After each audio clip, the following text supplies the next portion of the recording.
Hi everyone, welcome to 21st Century Saints, our podcast and live stream series for members of the Church of Jesus Christ of Latter-day Saints here in the United Kingdom and around the world. I wanted to just have a chat today. We've been super busy, crazy busy, and I had planned to gather the 21st Century Saints gang today, this evening. But we've all been so busy, I figured I would just maybe share a few thoughts instead. So it's been a pretty long time since I've spoken in church. I've not been there in such a long while. And I had some thoughts that I wanted to share with you. I guess maybe a little bit in the style of the kind of thing that I might talk about or share if I was in an LDS congregation, if I was assigned a talk. I would really like to speak about the subject of doubt and discernment. So 21st Century Saints have been working so hard on the recent changes and policy changes around safeguarding. We've not just been working with leaders and sort of sharing our views on what good safeguarding look like while they either do or don't listen to us. We share our thoughts anyway, and they've been really gracious. They've been really good, and it's changed a lot, and we're really excited about that. We're really especially excited because these changes that we're seeing are going to be evolving changes, and we really like certainty as members of the church. So when something comes into the handbook, it tends to stay in the handbook for a really long time, unless something pretty massive comes along to either replace it or to tweak it. Or this is going to be different. We're going to see the church actively engage in ongoing change and using discernment and revelation. And because we're in this really nuanced space, because we have viewership right across the Mormon spectrum and ex-Mormon spectrum, and it's really important that we've all worked so hard together on this. Some of the language that we use, I guess I'd like to maybe clarify a little bit, especially as it relates to discernment and doubt and where we stand about things. Lots of our viewers have totally left behind any idea or faith in discernment as it relates to traditional church teachings or the gift of the Holy Ghost. Lots of our audience really do. So I'm hoping that maybe I could share some thoughts to kind of bring a little bit of both balance and maybe to explain just a little bit about where we stand as 21st Century Saints in the matter of doubt and in the matter of discernment. We're in a church or have been related to or affiliated to a church who really strongly believes in discernment or promptings that are given from the Holy Ghost. And the 21st Century Saints team, we don't speak with one voice on anything really, because we are all so different. I guess maybe that is the one thing that we speak about with one voice, is the fact that we are all so different and we have so many different views, and that is our strength, a real strength. We see value in it. So, for example, when we have a member of the team, Ruth, who has left behind, and of course our Alana, who's now living her best post-Mormon life, who have let go of what discernment looks like or the role of the Holy Ghost in their lives. If you've let go of it in a really traditional way, what does that mean? What is there a price that we pay for that? And for those of us who are holding on to some idea of discernment, is there a place for doubt in that? And what does that look like? because we've seen these changes recently happen. And a lot of the response we've seen on the internet is, okay, well, so discernment is dead. The church now is clearly not doing discernment because of how things like this have come about. And I want to push back on that, but just a little. I think there's room for both doubt and discernment. So in the early days of the church,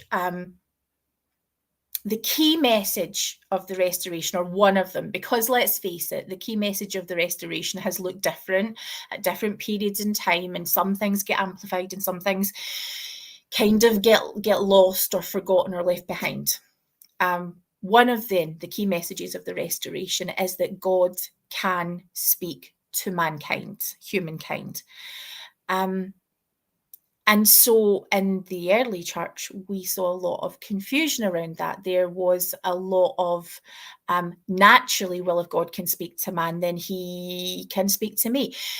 And this actually wasn't just something that was happening in the Church of Jesus Christ of Latter-day Saints and in that early historical church. This was something that that people were experimenting a lot. America, Europe was that kind of melting pot of all of these ideas. Lots and lots of change was happening, and so yeah, people held on strongly to beliefs, and it especially evolved in Mormonism for us, that God can speak to you. And when you have an infant church who's just figuring these things out, what would it look like then if someone has revelation for the entire church? If God can speak to Joseph Smith, then surely God can speak to me too. And we saw some of that. Or we saw advice being given that would contradict or conflict with counsel that Joseph Smith was giving. And this was right in the heart of the church. So clear boundaries needed to be placed around that. And whether that's, whether that comes from Joseph Smith needing to hold on to structure and power, needing to shore that up, or whether that was simply down to, here we have an organization and God is telling us this is how he wants it, and so here is what discernment should look like. There are, in my world, room for both of those views, and they may be very interrelated. They may not be related at all. It may be a binary of one or the other. But as someone who doesn't do binaries, those boundaries, I think, are really important because they become blurred over and over again, and people push at boundaries, and we experiment with, well, okay, so how tight are these rules? If God isn't going to speak to me about the entire church, is it possible that God would give me the kind of revelation that would affect other people? And so this idea of stewardship and who we're responsible for comes into play. But what then happens when someone is inspired to do work that is out of that box? Great things have happened in the world that have not been affiliated to the church. Great works, heroic works indeed of God. People who have felt inspired to do really good things. Discernment plays a role in all of that. And I think today most Mormons are kind of clear on what the church boundaries look like around discernment. So you don't have revelation for someone else's family until you do, because callings come into place where we see, patriarchal blessings, we see home teachers giving blessings, and parents giving blessings. Where does the role of a home teacher stop? Where does the role of a woman begin? What then if all of these men can have revelation or discern what's needed for my family? What limitations are placed on me? Can I be called in to serve using those same gifts of discernment? And I think a lot of active Mormons would say, no, it's very, very clear, except kind of isn't always. You see, what we need to bring in here is the very, very real, concrete thing that active Mormons don't really like to think about all that much. And that is that the discernment and the certainty that we feel when we feel the Holy Ghost, someone else from another faith feels that too, and maybe calls it a different thing. Maybe it looks different in their life, but we're talking about the same thing. Now, we could argue that maybe it looks completely different for us, and there's a specific type of confirmation. And again, unless we are looking for special consideration to be given to our faith, other faiths strongly believe in the same way as we do that discernment, the Holy Ghost, or inspiration is equally as valid for them, if not more so. They would use language that's the same language we would hear in a testimony meeting. And so this isn't even a who's right and who's wrong conversation, because we can nuance the fact that God is doing his work and can inspire and help people to know wherever they are in the world. But the problem is when people start acting out with those boundaries that we all think we're so clear on. So let me use some examples, and I'm not going to look at other faiths, but I will point out that other faiths are very, very clear that that they are being inspired or led or guided for the most part. What happens when we have members of the Mormon Church, of the Church of Jesus Christ of Latter-day Saints, and on a Sunday we are listening to we're in the Old Testament cycle of Sunday school, and we are hearing stories about Abraham and Isaac and how Abraham sacrificed his son, and that story is held up as the perfect example of obedience. Now, we normally don't bring discernment into that story at all. And the thing is, we kind of have to. We don't do it typically, but if we don't bring discernment into that, then we're left with a huge problem. What happens when a member of the church believes that they can have revelation from God and absolutely know because either an angel told them or the Holy Ghost has told them, and they are very, very clear, and there is the scriptural precedence that they should sacrifice their child? Now, we know that's horrific. We know that that's not something that we should do, except we're taught in church that obedience is the most important thing. So when do we leave behind that idea? When do we push back? When do we talk about discerning the fact that if we're going to have faith in that kind of God, then that kind of God is not someone that we would want to follow, right? We can't discern perhaps that, or have conversations about discernment that would suggest that if we do those things, it's not God who's speaking to us. Because if we do that, we have to let go of the idea that obedience is the most important thing. There's never any pushback against these stories that we really should be pushing back against when it comes to stories in the Old Testament of genocide.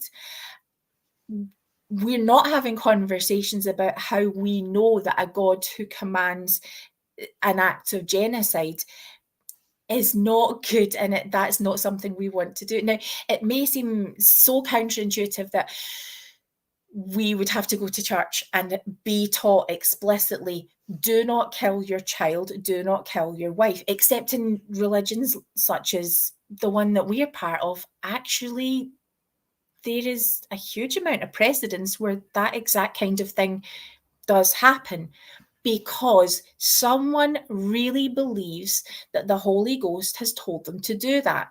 And we can have conversations about how that person clearly must be mentally ill, that person is not receiving this message from the Holy Ghost. But how are they not? How does that work?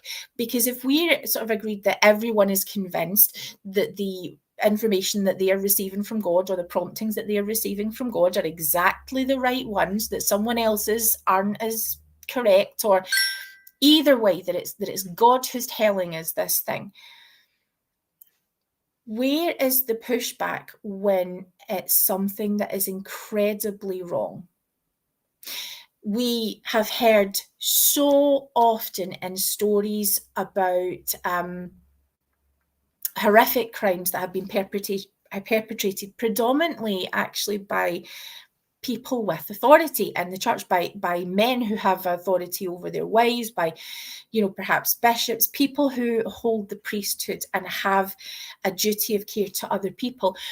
We hear the story of Nephi cutting off Laban's head, in black and white, explicitly justified in the Book of Mormon as an act of discernment. He knows, because God is teaching him, that the Holy Ghost is telling him all of the reasons why that this is the most thing that you can do.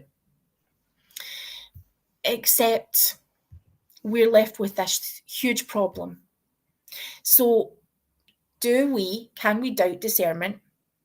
And for those of you who do doubt discernment, are there times when we maybe need to start thinking about what discernment is teaching us? Where does it come from? What is the actual basic human prompting that's happening?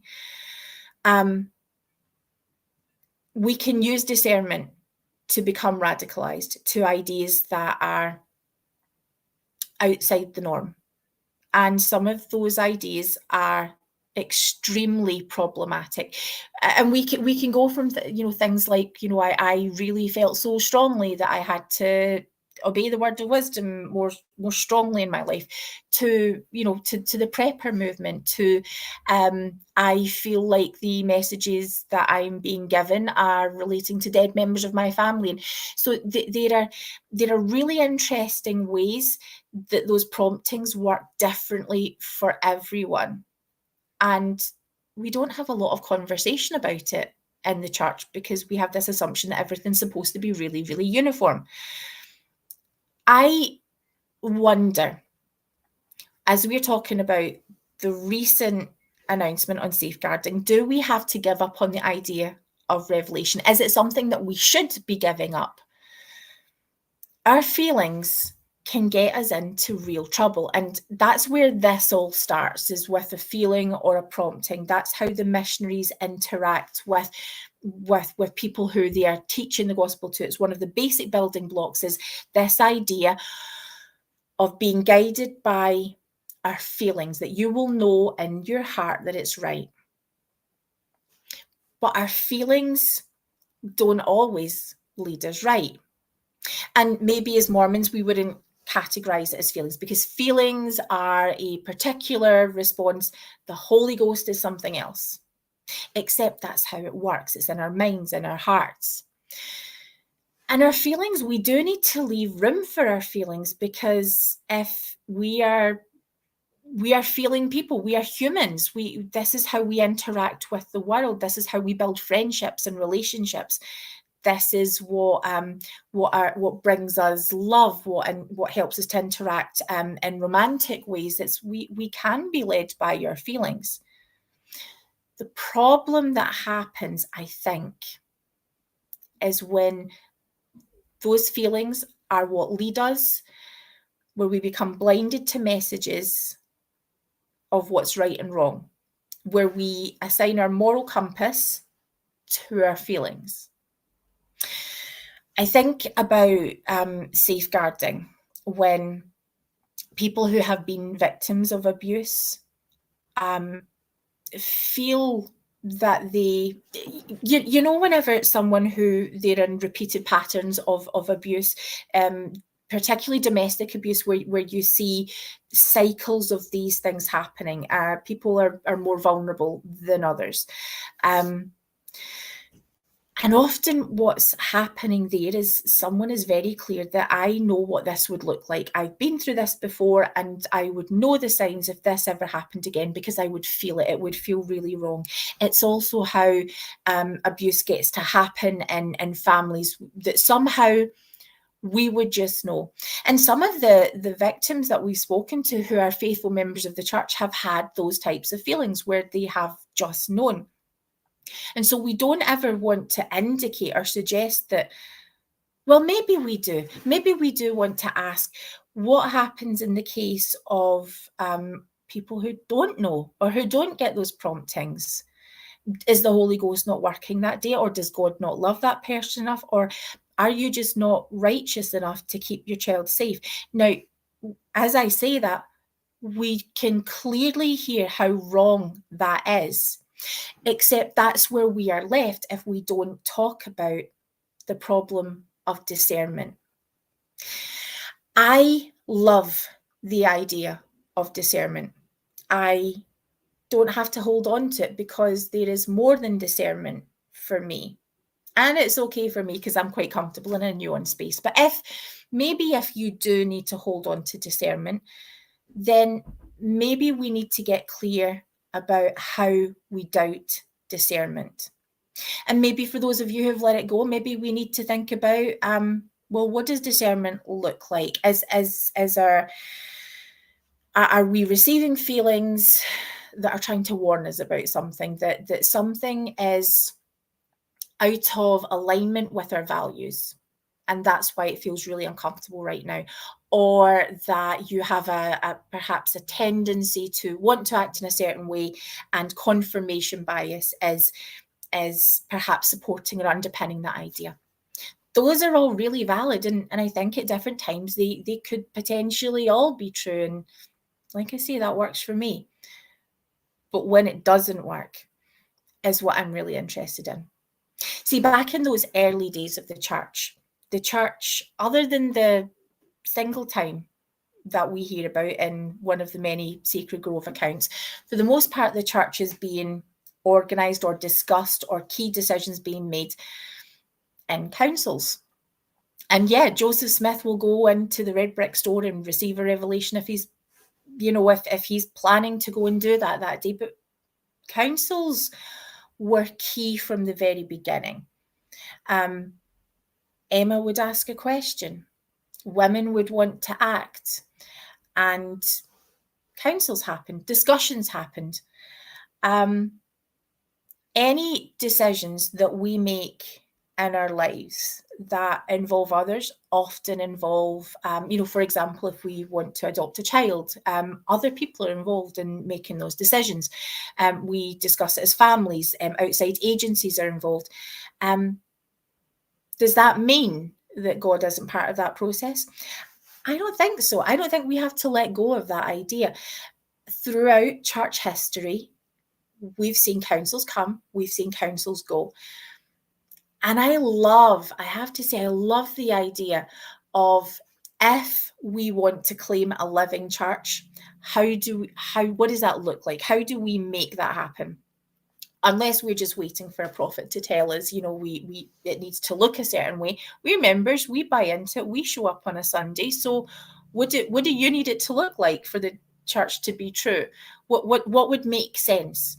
And I think for me, a lot of that would be councils. It would be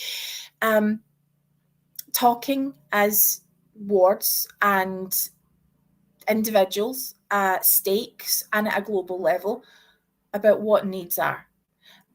We all have so many blind spots that to expect someone to receive revelation on my behalf who has not lived my life, I think I have to be part of raising my voice in those discussions. I think I have to be part of that counselling. I think we all do. I cannot possibly reach into or have a sufficient understanding of the lived experience of disabled members of the church, of people with learning difficulties, of people who are from a different ethnicity than I am. Now, we may have a church which is led by Christ, where Christ did experience all of those things.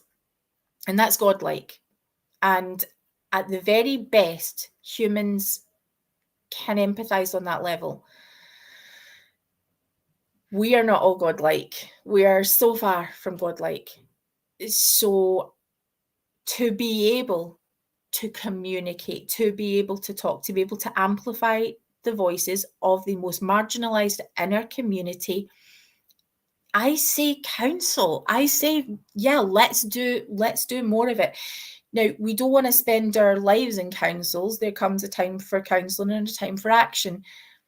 But I love the idea of being able to discern or not, where we can use our intellect, where we can use our reason, and we can get a job done that we can call something we want to sanctify, that we can make sacred. And whether we do it in God's name or whether we do it in the name of humanity or a people that we care about, the victims who've come forward, the ex-members of the church who have been part of this work, the leadership in the church who've been part of this work, the new ones, the people who have been involved in this work and have no experience with the Latter-day Saint faith at all.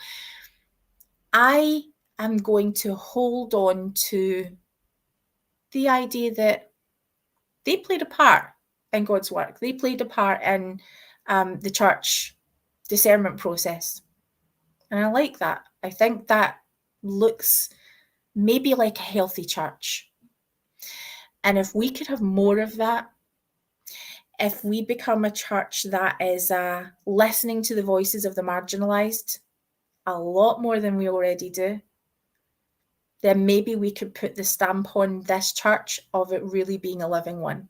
That's how it comes alive, is because it speaks, because it does, because it acts.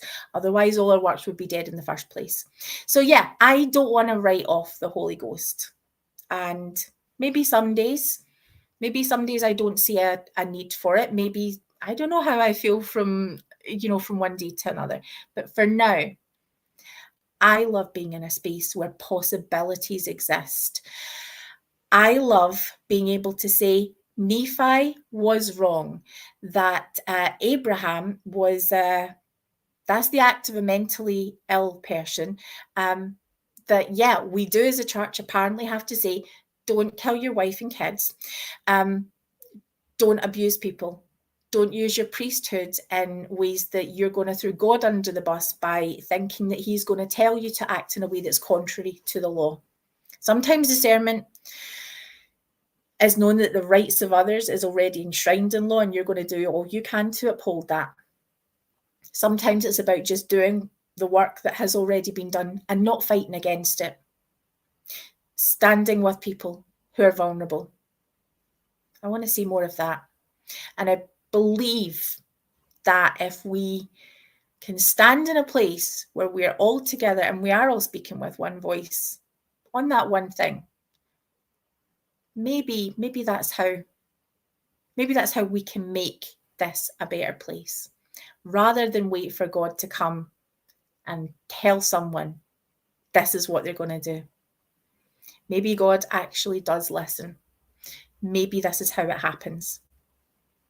We'll see. And if that's not what it looks like for you, then fantastic.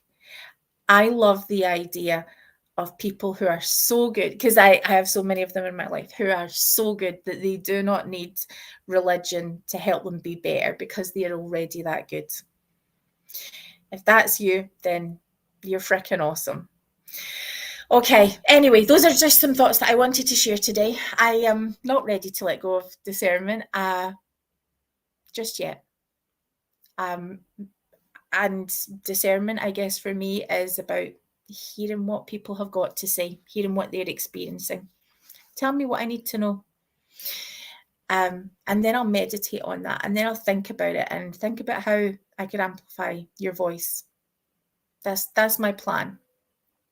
If you have any ideas on discernment, if you want to let it go, I'd love to hear about what that looks like for you. If you're holding on to discernment, if it's something that you believe in and have faith in, I want to hear about that too. Let me know how it's working in your life wherever you stand, and wherever you stand, bless your journey. We will hopefully see you back in the not too distant future. We have lots of work that we're doing in the background, and so our episodes are a little bit scattered recently, but we will be back with you. We've got some really interesting things coming up. So stay tuned, and we'll catch you soon. If you need any support about any of the things that we've discussed tonight, you can find out more information at 21stcenturysaints.org. Thank you for your support.